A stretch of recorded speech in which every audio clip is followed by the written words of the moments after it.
മീനാക്ഷിയെ കണ്ടു, സംസാരിച്ചു. അയ്യോ, എന്തേ? എന്നിട്ട് അവളെന്ത് പറഞ്ഞു? തന്തയ്ക്ക് പറഞ്ഞില്ല. ഒരു കാര്യം പറഞ്ഞാൽ കൊള്ളാമെന്ന് ചോദിച്ചതെല്ലാം കൊടുത്തിട്ടും അവൾ എന്തുകൊണ്ട് ഇതുവരെ സിനിമയ്ക്ക് വന്നില്ല?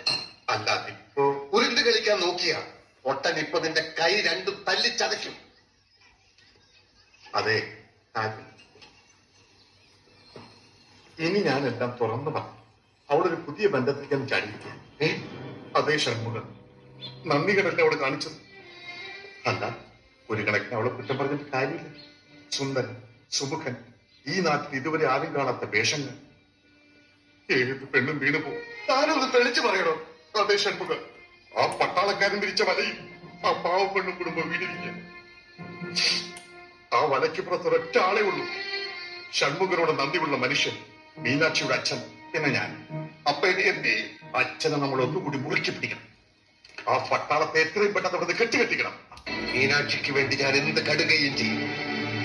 24 മണിക്കൂറിനകം പട്ടാളക്കാരൻ പട്ടിയെ പോലെ ഇവിടുന്ന് വാലും പൊക്കി ഓടും.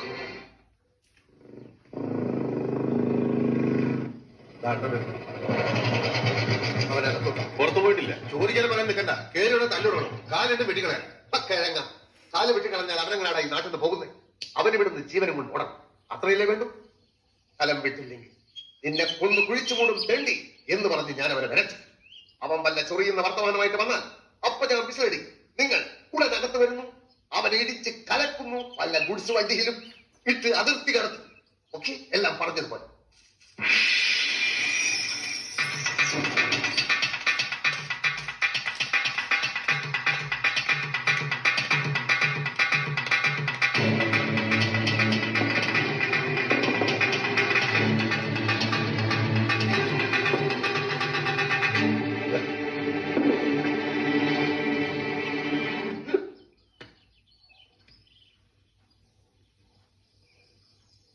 എന്താ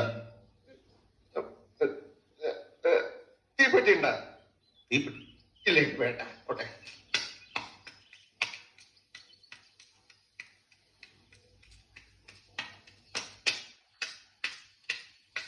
വണ്ടി വരണ്ടോ?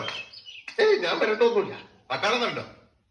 അത് വരണ്ടോ? ഉടനെ സ്ഥലം വിട്ടോളാന്ന് പറഞ്ഞു. വണ്ടി എടുക്കണം. സാറിന്റെ കൈ